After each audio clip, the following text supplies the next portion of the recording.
Before you check your phone, do this. Your hand is already moving. It's not even a decision anymore. It's a reflex. Faster than a prayer, faster than a breath. And in that half second before your eyes are fully open, something has already been decided. Not by you, by whatever's waiting on the other side of that screen. You haven't prayed yet. You haven't taken one full breath yet. You haven't had a single private moment to remember you're even alive. But a dozen voices have already walked into your mind, uninvited, unfiltered, first, and later you'll feel it. A tightness behind your ribs you can't quite name. A restlessness that followed you out of bed and never really left. You've told yourself it's nothing, just checking, just staying informed. Staying. But what if that small motion is actually a door? And what if you've been letting the wrong voice walk through it first, every single morning, without ever realizing you had a choice? You open your eyes, and before your body has even decided to move, your hand is already reaching. It is not a decision. It is not even really a thought. It is a reflex, worn smooth by repetition. And somewhere along the way, it became the very first motion of your day. Your fingers find the phone before your feet find the floor. And in that small, ordinary motion, something significant has already happened, even though it feels like nothing at all. The screen lights up, and with it, the world rushes in. A message that needs a response. A headline that tightens something in your chest. A number in the corner of an app that tells you people have been talking, deciding, judging, comparing, all while you were asleep. And now you have to catch up. You haven't prayed yet. You haven't taken a single full breath yet. You haven't even had a private moment to simply notice that you are alive, that you have been given another day. But you have already let a dozen voices into your mind. You have already let the world set the tone before you had any say in it. If this sounds familiar, you are not alone. And more importantly, you are not weak or undisciplined for living this way. This is not a story about willpower. This is something quieter, something that lives underneath the habit itself. Because if we are honest, this moment in the morning is not really about the phone. It is about which voice gets to speak first into your mind, and whether you have even noticed that a choice is being made at all. Think about what it feels like later in the morning, once the scrolling has ended and the day has actually begun. There is a strange heaviness that wasn't there when you first opened your eyes. A low hum of tension sits somewhere behind your ribs. You cannot always name it. It isn't panic, it isn't grief. It is something more diffuse than that. A kind of static, a restlessness that seems to have no single cause because it has a dozen small causes, absorbed in rapid succession before you were even fully awake. An opinion you didn't ask for, a comparison you didn't invite, a piece of bad news that isn't yours to carry, but now you're carrying it anyway. And underneath that static, there's something else, a quieter ache, a sense that you are spiritually behind, that somewhere other people have a closeness with God that you don't have time for. That prayer is something you'll get to later, when things calm down, when the inbox is manageable, when the day isn't already demanding so much of you. But the day is always demanding something, and so later rarely comes, and when it does come, you're often too tired to notice it arrived. This is the quiet pain we're going to sit with today, not loudly, not dramatically, but honestly, because this particular kind of anxiety doesn't announce itself. It doesn't come from a single crisis or a single bad morning. It comes from an order of operations that got rearranged so gradually you never noticed the shift. Somewhere along the way, checking became first, responding became first, watching, reading, comparing, these became first. And stillness, prayer, the quiet act of simply being with God before being with the world, got pushed further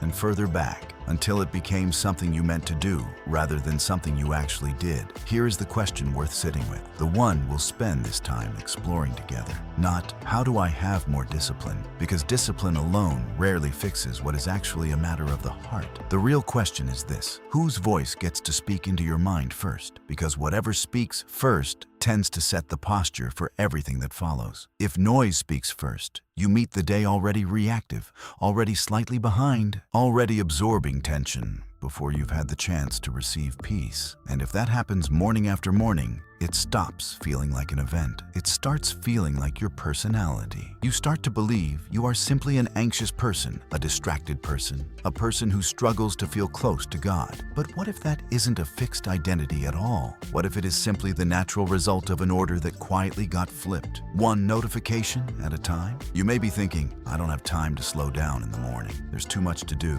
Too many people who need something from me. Too much waiting the moment I open my eyes. And that feeling is real. It is not not imagined. But notice something important here. You have found time. You have found time for the phone, for the messages, for the scroll that takes you through other people's lives before you've had a single private moment in your own. The time was never actually missing. It was simply spent somewhere else without you fully choosing it. This isn't meant to bring shame. Shame rarely changes anything. It just adds more weight to an already tired soul. This is meant to bring clarity, because clarity is where change quietly begins. Something in you already senses that this pattern isn't serving you. That's likely part of why you're here, listening to this right now, instead of scrolling through something else. There is a part of you that longs for a different kind of morning, a morning that doesn't start in reaction, but in peace, a morning where your mind isn't hijacked by other people's opinions and headlines before you've even had a chance to remember who you are and whose you are. So here is where we begin, not with guilt over what your mornings have looked like until now, but with an honest look at what has been happening beneath the surface. Because there is a difference between information and peace. There is a difference between catching up and being grounded. And somewhere in that difference is the very thing you have been missing without quite knowing how to name it. Why does something that takes only a few seconds, a glance at a screen, leave you feeling unsettled for hours afterward? Why does checking in with the world so often leave you feeling further from yourself and further from God rather than closer? That question is what we're going to gently unpack together.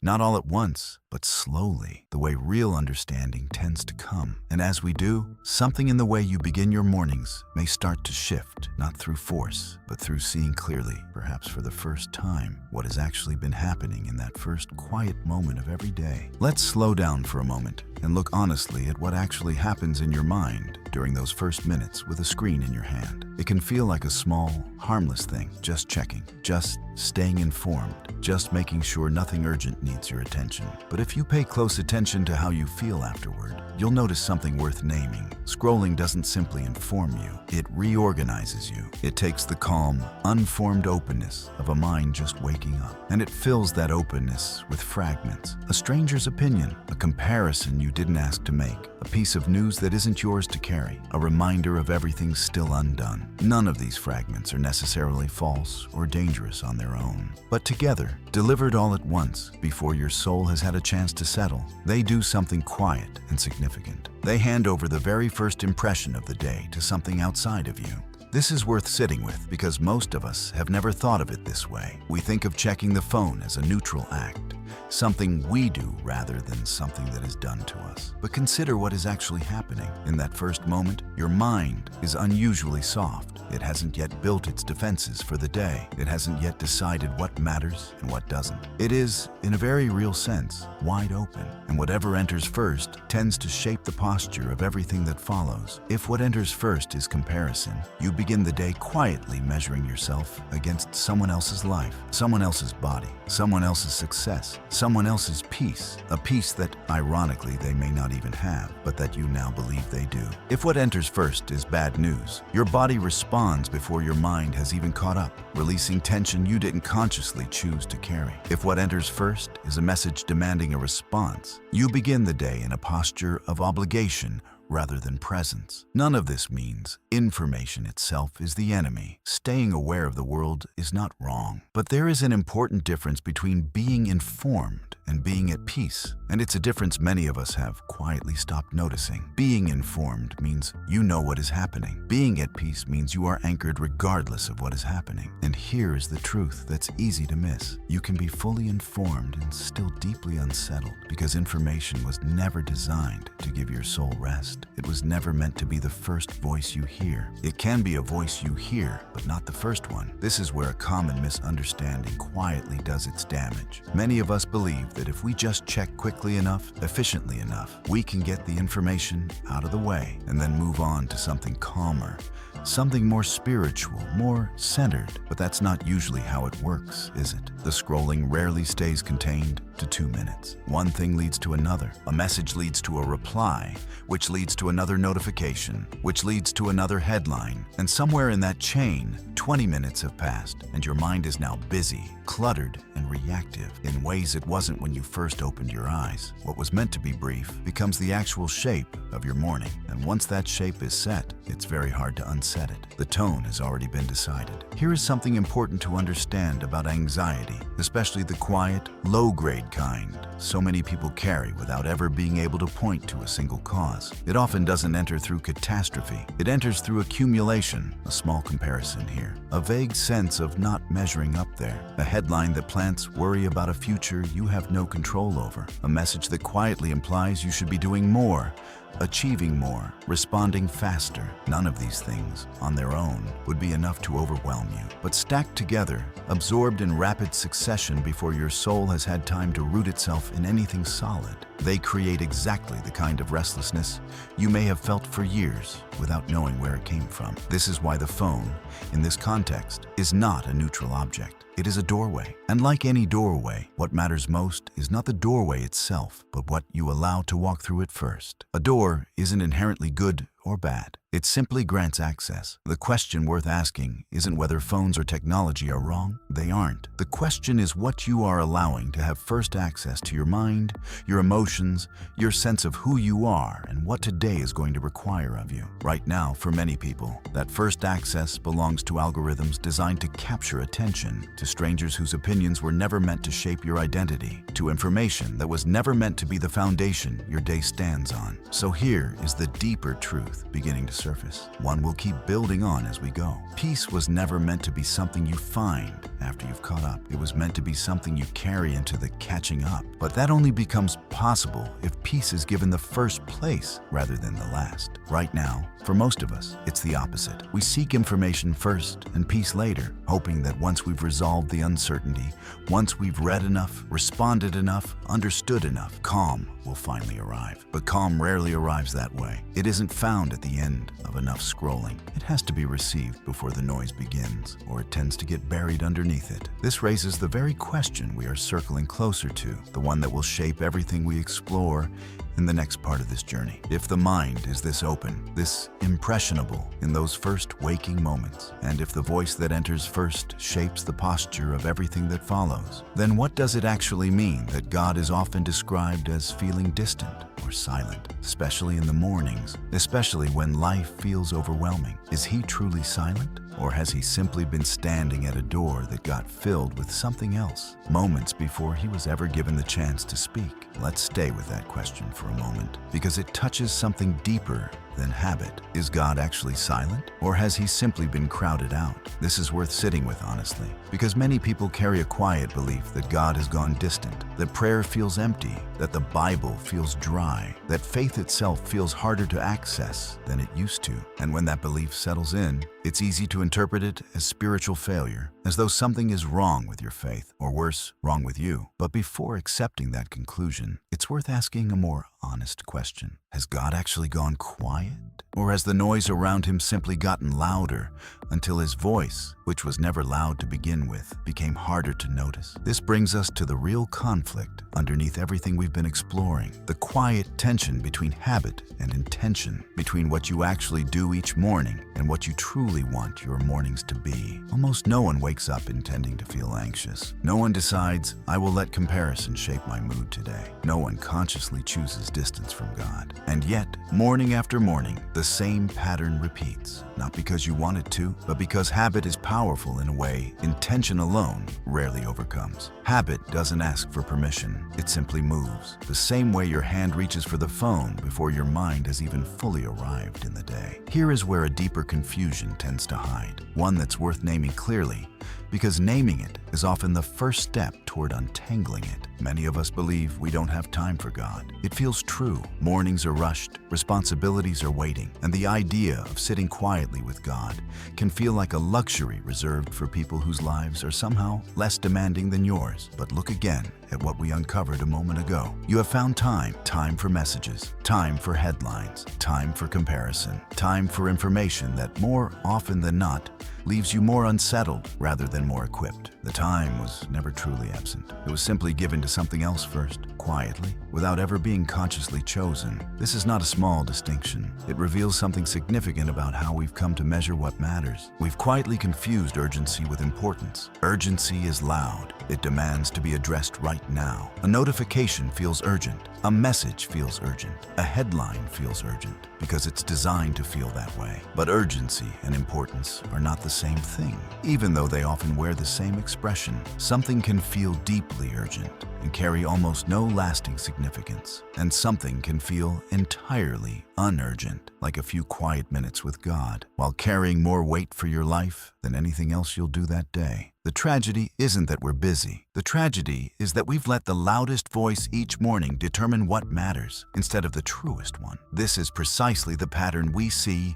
again and again in the way Scripture describes people who walked closely with God. It's worth noticing what they had in common, not as a formula, but as an insight into how the mind and spirit actually work. Those who are described as walking in unusual clarity, unusual strength, unusual peace in the middle of difficult circumstances tended to share one quiet practice. They sought God early, before the demands of the day had the chance to speak first. Not because mornings hold some kind of spiritual magic, and not because God refuses to meet us at other hours. He meets us anytime we turn toward Him. But there is something significant about a mind that is still soft, still unclaimed by the day's noise, choosing in that moment to turn toward God before turning toward anything else. It isn't about the clock. It's about the order. This is the truth beginning to take clearer shape now. God is not silent. He has never needed to raise His voice because He was never competing on the world's terms in the first place. He speaks in a way that requires stillness to be received, not because He is weak or distant, but because that is simply the nature of the kind of voice He has. A gentle voice cannot be heard over noise, not because it lacks power, but because noise was never the environment it was designed to be heard within. So when your mornings begin with a flood of information,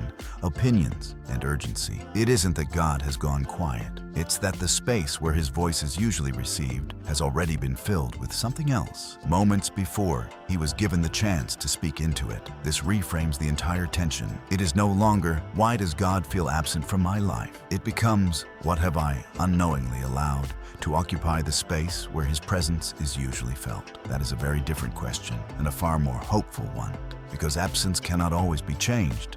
But order can. If God feels distant because He was crowded out, then closeness is not something you have to chase down or earn back through more effort. It is something that becomes available again the moment the order is gently restored, the moment His voice is given the first place it was always meant to have, rather than the last. This is not a call to guilt, and it's important to say that clearly. You were never taught to think of your mornings this way. No one sits you down and explains that the first few minutes of your day are actually a kind of spiritual doorway, a threshold where you decide, often without realizing it, whose voice gets to shape everything that follows. This isn't a failure of devotion. It's simply something that was never made visible before now. And now that it is visible, something in you may already sense the shift beginning. Not a plan yet, not a checklist, but a quiet recognition. The problem was never that you don't have time for God. The problem was that time itself had already been claimed by something louder before you were even fully awake enough to notice the choice being made. So here is where the tension deepens before it resolves. If urgency has been quietly wearing the mask of importance for so long, how do you begin to tell the difference in the moment? When the phone is right there, when the messages feel pressing, when the habit is already reaching before you've had the chance to think? That is what we'll explore next, not as a rule to follow, but as a truth to recognize, one that begins to loosen the grip that urgency has held over your mornings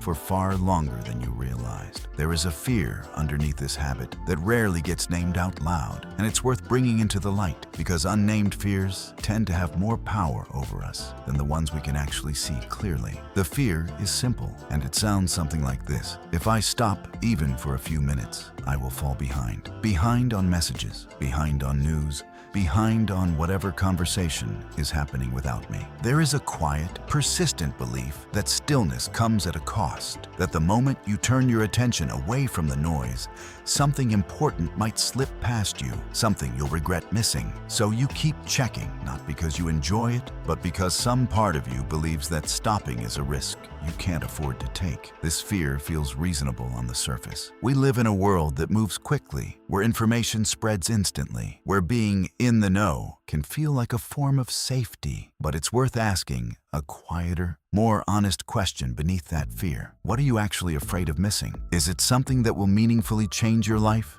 your character, your closeness with God? Or is it simply the discomfort of not knowing, the restlessness of uncertainty, the feeling that everyone else might be a step ahead of you in a race that was never actually yours to run? Most of what we fear missing in those first morning minutes is not something that requires our immediate presence. It can wait. It has always been able to wait. What can't wait, though we rarely think of it this way, is the state of your own soul before the day begins asking things of you. This is where we need to look honestly at anxiety itself and where it tends to enter. Anxiety, especially the quiet, ongoing kind so many people carry, rarely enters through a single dramatic event. It enters through accumulation, and one of its most common doorways is exactly what we've been describing: information and comparison absorbed too quickly, too early, before the mind has had any chance to root itself in something steady. You see a life that looks more accomplished than yours. You read a headline that plants fear about a future you cannot control.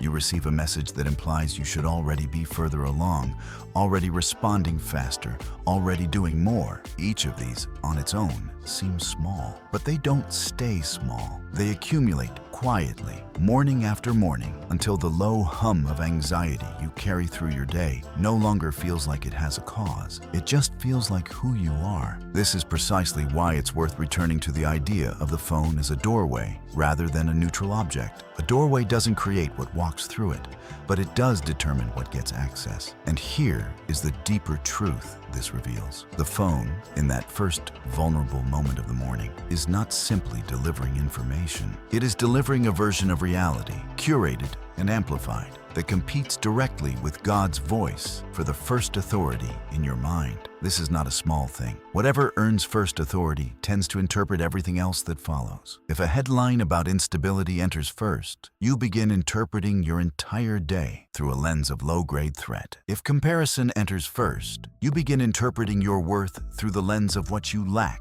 rather than what you carry. But if God's presence is given that first place instead, even briefly, even quietly, everything that follows gets interpreted differently, not because your circumstances have changed, but because the lens through which you're seeing them has. This is the internal tension worth sitting with honestly, because it is likely one you already feel, even if you've never put words to it. There is the felt need to keep up, to stay informed, to not be caught unaware, to not fall behind whatever invisible pace everyone else seems to be moving at. And then there is the true need, quieter, but far more foundational, to be centered before you are informed, to be anchored before you are aware, to know who you are before you find out what today is demanding of you. These two needs are often in direct conflict, and most mornings, the felt need wins, simply because it's louder and it moves first. But the felt need to keep up rarely produces peace, even when it's satisfied. You can read everything, respond to everyone, stay fully caught up, and still feel unsettled, because being caught up was never the same thing as being at peace. It helps to notice something here about how anxiety actually behaves once it enters this way. It doesn't announce itself clearly. It doesn't say, "I am here because you let comparison in this morning." It simply settles into the background, as tension in your shoulders, as a restlessness you can't quite name, as a subtle irritability that shows up later in a conversation that had nothing to do with what you scrolled through hours earlier. This is part of why the connection is so easy to miss. The cause and the symptom are separated by time, so we rarely trace them back to their true origin. We just live inside the tension, assuming it's simply how our days are, how we are. But here is the quiet hope beginning to take shape underneath all of this. If anxiety often enters through what fills the mind first, then peace can also enter the same way. This is not about eliminating information, about disconnecting entirely, about pretending the world's demands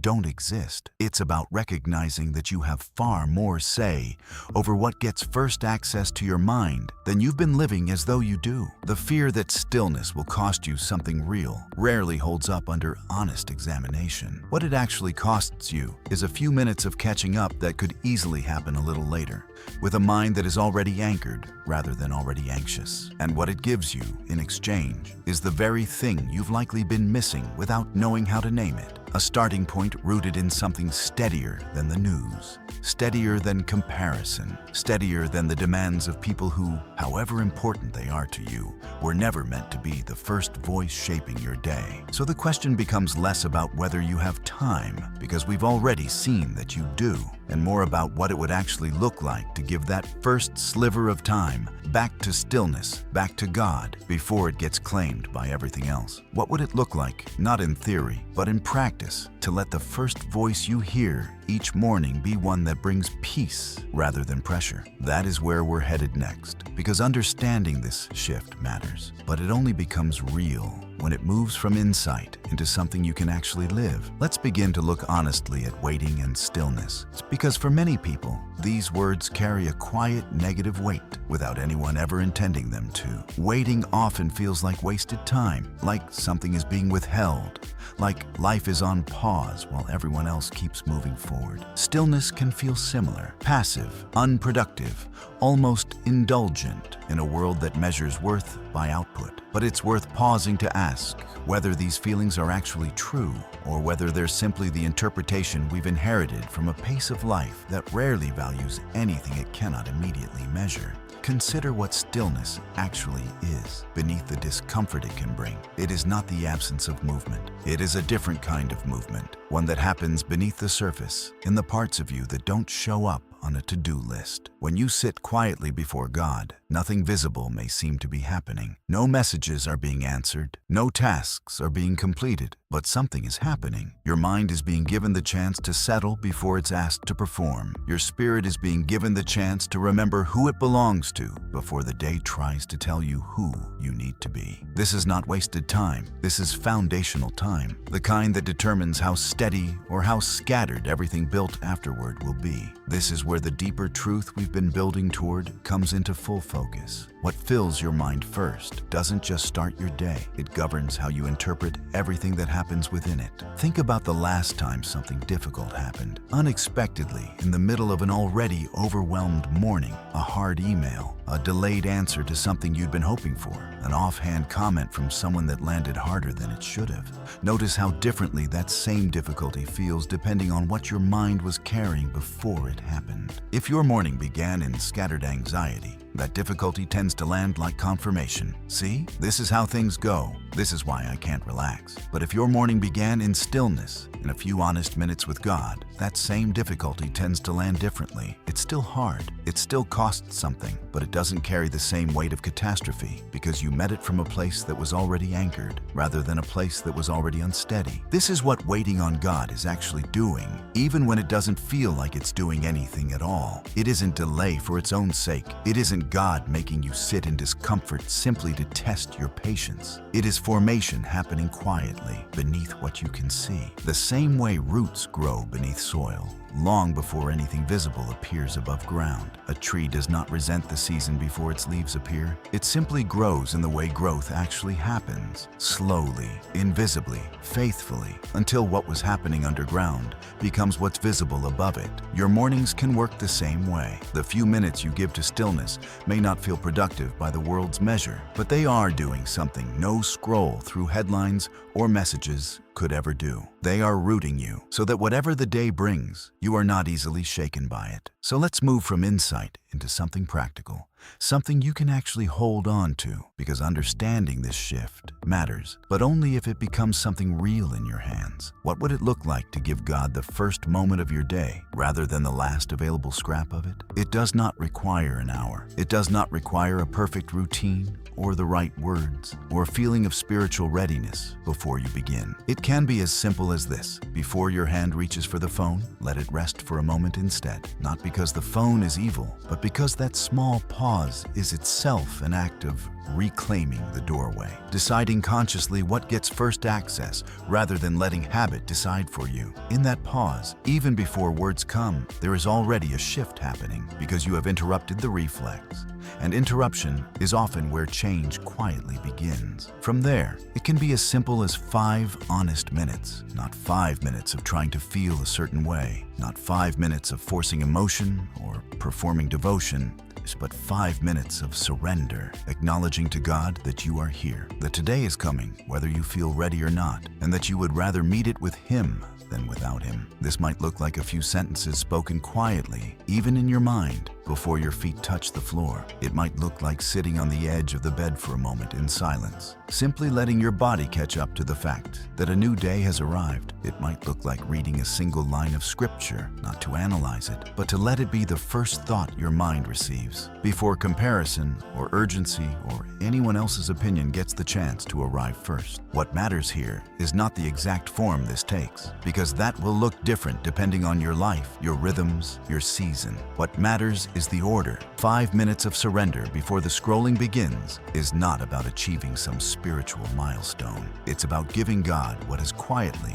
unintentionally, been given to everything else, the first place. And this is worth saying clearly because it can be easy to misunderstand. This is not about proving your devotion or earning God's presence through discipline. He is not waiting to see if you perform this correctly before He shows up. He is already present, already near, already speaking. The practice is not for His benefit. It is for yours, because it removes what has been standing in the doorway and allows you to actually receive what has been available to you all along. This brings us to something worth sitting with as we move forward. If the order of your mornings can shift this simply, a pause before the reach, a few minutes of surrender before the noise, then what does that shift actually look like once it becomes consistent, once it becomes less like an effort and more like the shape of who you are becoming? What does it look like, physically and practically, to carry that same posture beyond just the first 5 minutes into the rest of a day that will still come with its demands, its pressures, its uncertainties? That is what we'll bring into full focus next.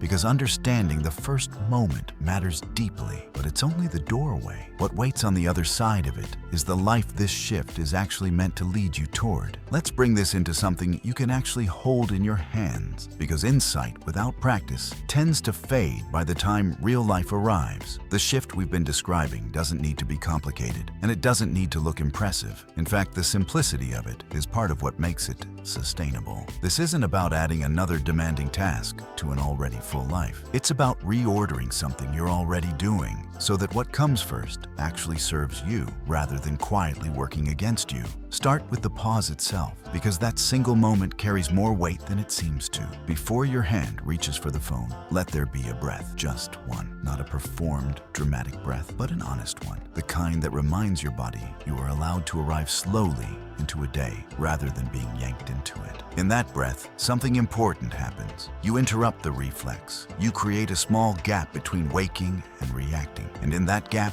you regain something that habit had quietly been taking from you. The ability to choose rather than simply respond. This pause doesn't need to be long. A few seconds is enough to remind your soul that it has a say in how the day begins. From that pause, the next step is simple honesty with God. Spoken, however, feels natural to you. This does not need to be eloquent. It does not need to sound like anyone else's prayers. It might be as plain as acknowledging that you're awake, that today is coming, and that you would rather face it with Him than without Him. It might be naming, quietly, whatever is already sitting heavy on your mind. A decision you're anxious about, a relationship that feels strained, a fear about the future that keeps circling back, no matter how many times you set it down. Naming these things to God before naming them to a search engine or group chat changes something important. It means the first place your concerns are brought is into His presence, not into the noise of opinions and algorithms that were never equipped to carry them.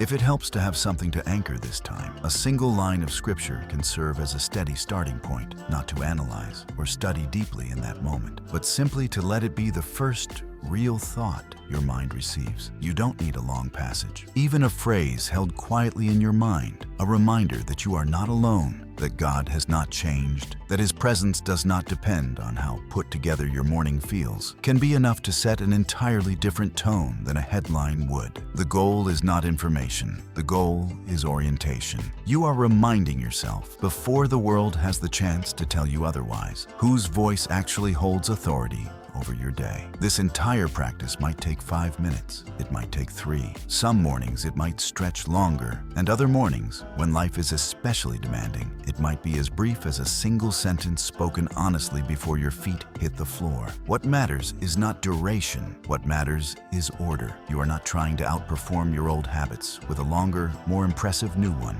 You are simply making sure that before the noise gets its say, God does. It's worth being honest about something here, because this shift, simple as it sounds, will not always feel natural at first. Old patterns rarely give way without some resistance. There will be mornings where the reflex to reach for the phone wins before you've even had the chance to remember this practice exists. There will be mornings where 5 minutes of stillness feels harder than it should, where your mind wanders back to messages and headlines, even while you're trying to sit quietly. This is not failure. This is simply what it looks like to retrain something that has been shaped by repetition over a long period of time. Grace belongs in this process, not perfection. The goal was never to achieve a flawless morning ritual. The goal was to gently, consistently give God the first place He was always meant to have, trusting that even imperfect consistency reshapes something real over time. And here is where the truth deepens further, because this isn't only about the first 5 minutes. It's about what those first 5 minutes begin to do to everything that follows. When your day starts anchored rather than anxious, you carry that anchoring with you,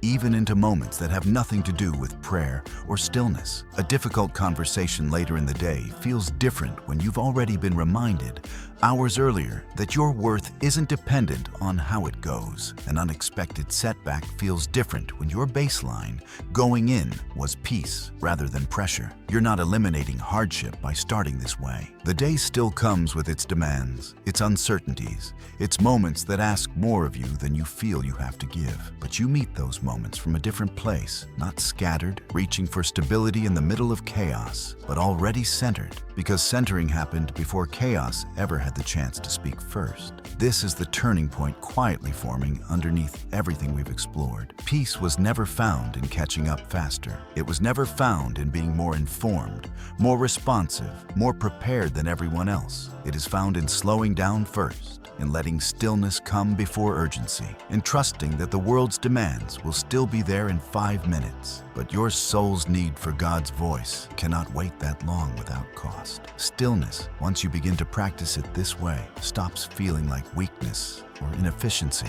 It starts to feel like exactly what it actually is: strength, quiet strength, the kind that doesn't announce itself, but holds steady underneath everything else, morning after morning, until it becomes less like a discipline you perform and more like the actual shape of who you are becoming. You may not feel this shift dramatically at first. Transformation like this rarely arrives all at once. It tends to arrive the way stillness itself does, quietly, gradually, almost unnoticed, until one day you realize your mornings simply feel different than they used to. Less reactive, less anxious, less like you're always one step behind. And in that quiet difference, something significant has actually happened. You have begun to let God's voice be the first one you hear. And once that becomes true, even inconsistently, even imperfectly, everything else you carry through the day begins to be shaped by a very different kind of foundation than the one you were building on before. Let's return gently to where this all began. You waking up, reaching for the phone before your eyes had even fully opened, letting the world speak first into a mind that hadn't yet had the chance to settle. That moment felt small at the time. It felt like nothing more than habit, harmless and automatic. But now you can see it more clearly for what it actually was: a doorway and a decision made morning after morning about whose voice would shape everything that followed. Here is the truth we've been walking toward this entire time, and it's worth saying plainly now, because it deserves to land with the weight it carries. What you hear first, you carry all day, not because of superstition, not because mornings hold some kind of magic logic the rest of the day doesn't, but because the mind is most impressionable in those first quiet moments. And whatever fills it first becomes the lens through which everything else gets interpreted. If noise fills it first, you carry noise. If comparison fills it first, you carry comparison. If God fills it first, even briefly, even imperfectly, you carry something steadier than anything the day could throw at you. This is the shift that has been quietly unfolding throughout everything we've explored together.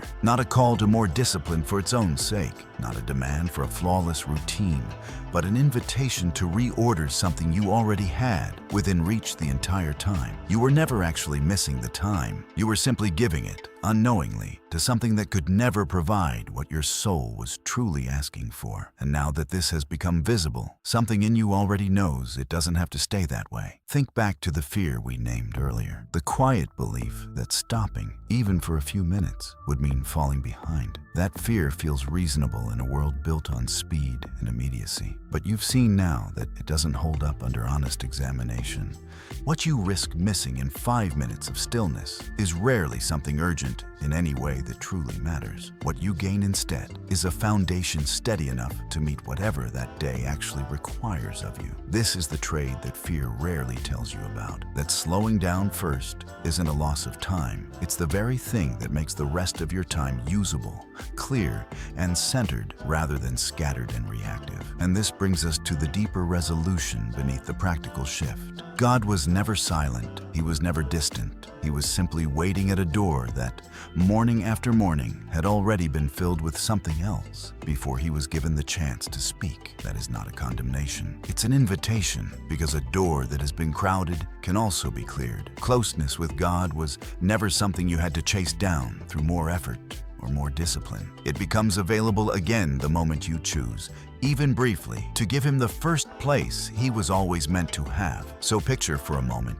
what a life shaped by this reordering can look like. Not perfectly, not without struggle, but consistently enough to matter. The day still comes, the messages still arrive, the headlines still exist, and there will still be mornings where the old reflex wins. Before you remember, there's another way. But underneath all of that, something has shifted. You are no longer waking up already behind, already reactive, already absorbing the world's tension before you've had a single moment of peace. You are waking up anchored first, and from that anchored place, the same demands, the same pressures, the same uncertain moments feel different. Not because they've become smaller, but because you are meeting them from somewhere steadier than before. This is the transformation this entire journey has been leading toward. Not the elimination of a hard world, but a different way of meeting it. Fear giving way to trust, not because fear disappears entirely, but because trust becomes the first voice you hear, and fear no longer gets to speak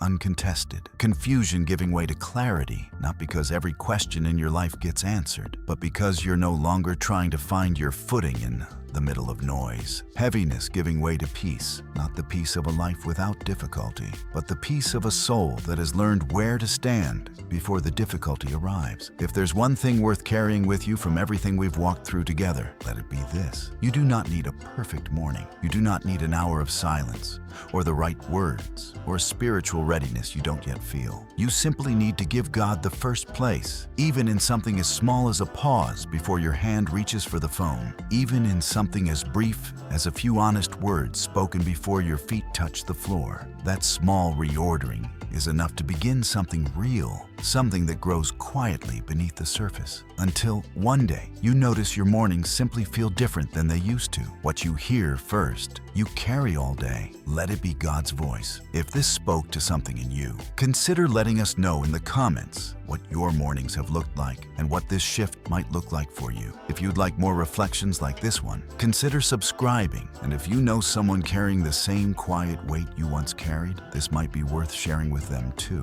Wherever you are this morning, whatever today holds, may the first voice you hear be the one that was always meant to speak first.